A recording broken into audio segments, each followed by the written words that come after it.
Hello guys, मेरे YouTube channel में आपका स्वागत है। मेरा नाम मनमोहन मिश्रा। तो आज हम इस वीडियो में डिस्कस करने वाले हैं जो सेबी की तरफ से एक बेसिकली न्यूज आई है। उन्होंने कहा है कि म्यूचुअल फंड इंडस्ट्री को कि कुछ कुछ म्यूचुअल फंड है उनमें प्रोएक्टिवली स्ट्रेस टेस्टिंग होनी चाहिए। तो इस वीडियो में हम उसी के बारे में डिस्कस करने वाले हैं। स्ट्रेस टेस्टिंग होती क्या है और ये बेसिकली क्यों करा जाता है और किस लिए ये करते हैं कि ताकि जो इन्वेस्टर्स है वो उनको प्रोटेक्ट कर सके कोई फेक चीजों से, मतलब कोई फेक रिटर्न से। तो यहाँ पे मैं आपको पूरा डिटेल में बताने वाला हूँ, तो मेरे चैनल को सब्सक्राइब जरूर कर दीजिएगा। मैं ऐसी वीडियो लाता रहता हूँ। जो शुरू करते हैं, तो जैसे कि आप मेरे यहाँ पे स्क्रीन पे देख पा रहे होंगे, जो एसएबी है उन्होंने म्यूचुअल फंड इंडस्ट्री को प्रोएक्टिवली बोला है कि स्ट्रेस टेस्टिंग कंडक्ट करे। तो बेसिकली इनका जो स्ट्रेस टेस्टिंग जो कंडक्ट होना चाहिए वो बेसिकली लार्ज कैप फंड या फिर कोई बड़ा फ्लेक्सी कैप फंड हो गया या फिर कोई इंडेक्स फंड हो गया, उसमें नहीं करना चाहिए। उन्होंने कहा उसमें करने की कोई जरूरत नहीं है। उनको करना चाहिए तो सिर्फ स्मॉल कैप फंड और मिड कैप फंड में करना चाहिए। रीजन ये है क्योंकि इसमें जो रिटर्न है वो बहुत ही मैसिव मिलते हैं, तो इनमें जो प्रॉब्लम होने के चांसेस भी ज्यादा है। तो यहाँ पे जो प्रॉब्लम होता क्या है, मतलब जो यहाँ पे स्ट्रेस टेस्टिंग की बात जो हो रही है वो होता क्या है कि देखिए, जब आपको रिटर्न बहुत ज्यादा मिलते हैं ना, तो कभी कभार क्या होता है कि वहां पे बबल क्रिएट होता है मार्केट में। मतलब जैसे मान लीजिए, अगर स्मॉल कैप फंड हो गया या फिर आपका मिड कैप फंड हो गया, वो आपको एक ईयरली 50% तक का रिटर्न दे रहा है या 40% तक का रिटर्न दे रहा है, जो कि बहुत ही मैसिव रिटर्न है।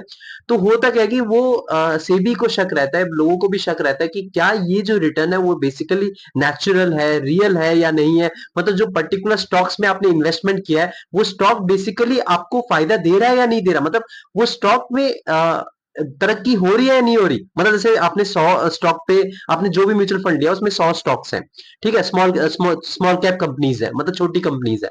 अब उनकी तरक्की हो रही है कि नहीं हो रही। अब आपका आपको यहाँ पे दिख रहा है डेटा में कि 40 से 50% तक का रिटर्न दे रहा है, और जब आप वहां पे मतलब अगर आप उसका उसका डेटा निकालेंगे, जो कंपनीज की डेटा निकालेंगे, तो उनका मुनाफा इतना हो ही नहीं रहा, तो आपको इतना रिटर्न कैसे मिल रहा है। तो वहां पे जो ये जो बबल क्रिएट हो रहा है, बबल मतलब क्या होता है, बबल आपको पता है, एक बुलबुला। बुलबुला मतलब ऊपर से तो बड़ा दिखता है कि भाई बहुत ही बड़ा है, पता नहीं क्या हो जाएगा क्या नहीं, लेकिन जब आप उसको छूते हैं तो वो फट जाता है, मतलब अंदर से कुछ नहीं होता, अंदर से खोखला होता है। तो वैसे ही जो मार्केट में है, जो 50% तक का आपको रिटर्न मिल रहा है, क्या वो रियल है। मतलब हाँ, वो ये नहीं कि एक बार अचानक से बबल फूट गया और आपको 50% से डायरेक्ट 0% तक रिटर्न आ गया।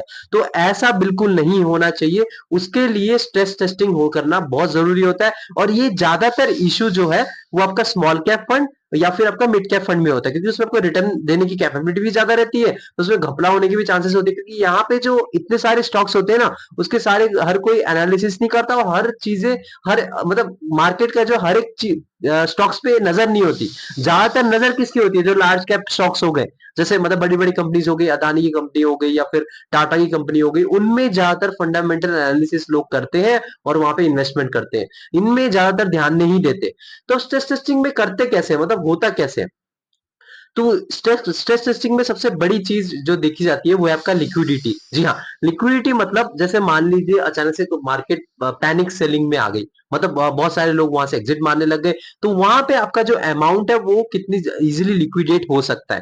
मतलब जैसे कि आपने सारे मतलब सारे जो म्यूचुअल फंड है स्मॉल कैप के या मिड कैप के आपने सेल कर दिए, तो वो जो अमाउंट है कितने दिनों में आपके बैंक अकाउंट में आ सकता है, और कितने दिनों में बेसिकली वो म्यूचुअल फंड से आप एग्जिट मार सकते हैं, मतलब जल्दी से कैसे सेल हो सकता है।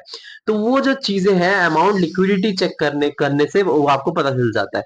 तो आपने अगर देखे तो अप्रैल के महीने में या फिर आप मार्च या अप्रैल में, ऐसा कुछ महीना था जिसमें उन्होंने स्ट्रेस टेस्टिंग करी थी स्मॉल कैप फंड में, जो कि सेबी का एक शक था। वहां पे हमको मार्केट 5 से 10% नीचे गिरता हुआ भी दिखा था। और वहां पे क्या है कि आपका, जब इन्होंने स्ट्रेस टेस्टिंग करी थी तो पता लगा था कि कुछ 15 दिन या 10 दिन या ज्यादा से ज्यादा 20 दिन में कई सारे जो म्यूचुअल फंड है वो इजीली लिक्विडेट कर पा रहे थे अपना अमाउंट, और बहुत ही अच्छा खासा, मतलब 50% लिक्विडेट कर पा रहे थे।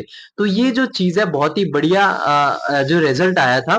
अगर वो रिजल्ट, लेकिन डेफिनेटली अगर हम रेगुलरली प्रोएक्टिवली उसको टेस्ट करते रहेंगे, तो कोई घपला ना होके वो आपका लिक्विडिटी पता चल जाएगा, आपको पता चल जाएगा कि हाँ, ये जो रिटर्न है वो एकदम रियल रिटर्न है। आपको ऑन पेपर्स तो दिख रहे हैं, लेकिन एग्जैक्ट में भी वैसे रिटर्न है।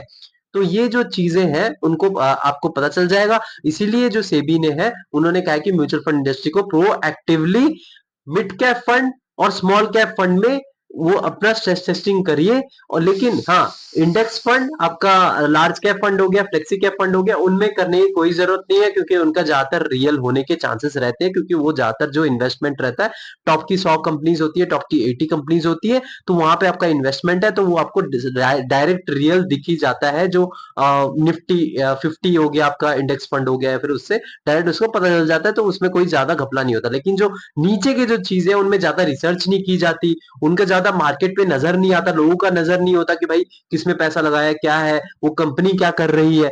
तो वो जो प्रॉब्लम है, वहां वो प्रॉब्लम से बाहर आने के लिए सबसे बड़ा जो रिजोल्यूशन बताया है सेबी ने, वो है स्ट्रेस टेस्टिंग प्रोएक्टिवली रेगुलरली करोगे। म्यूचुअल फंड इंडस्ट्री को उन्होंने सजेशन दिया है। तो उसमें क्या है कि जो स्मॉल कैप फंड और मिड कैप फंड में भी लोगों का भरोसा बना रहेगा। जी हाँ, इसलिए आपके लिए ही किया जा रहा है, क्योंकि भरोसा आपका टूट जाएगा अगर मान लीजिए कभी अचानक से बबल फूटा और आप देखें ये रियल रिटर्न है नहीं, और अचानक से 50% से उस साल में 0% रिटर्न आया, नेगेटिव रिटर्न आ गया, तो आप भी सोचेंगे यार ये तो बहुत ही डेंजरस है। तो ये चीजें नहीं होनी चाहिए। तो सेबी ने एक बहुत अच्छी चीज यहाँ पे की है, और यहाँ पे बहुत अच्छा खासा ऑर्डर रिलीज करा है। तो मेरे चैनल को सब्सक्राइब जरूर कर दीजिएगा, मैं वीडियो लाता रहता हूँ। Thank you. और एक और चीज मैं आपको बता दूं कि यहाँ पे जो ये चीज जो हुई है, अगर स्ट्रेस टेस्टिंग होता है तो वहां से 5 से 10% जो मार्केट है नीचे गिरने के चांसेस है, लेकिन सिर्फ स्मॉल कैप और मिड कैप फंड, उस दूसरे कोई फंड गिरने के चांसेस ज्यादा नहीं है, क्योंकि इन दोनों पे ही ज्यादातर स्ट्रेस टेस्टिंग किया जाता है। तो मेरे चैनल को सब्सक्राइब जरूर कर दीजिएगा, मैं वीडियो लाता रहता हूँ। Thank you.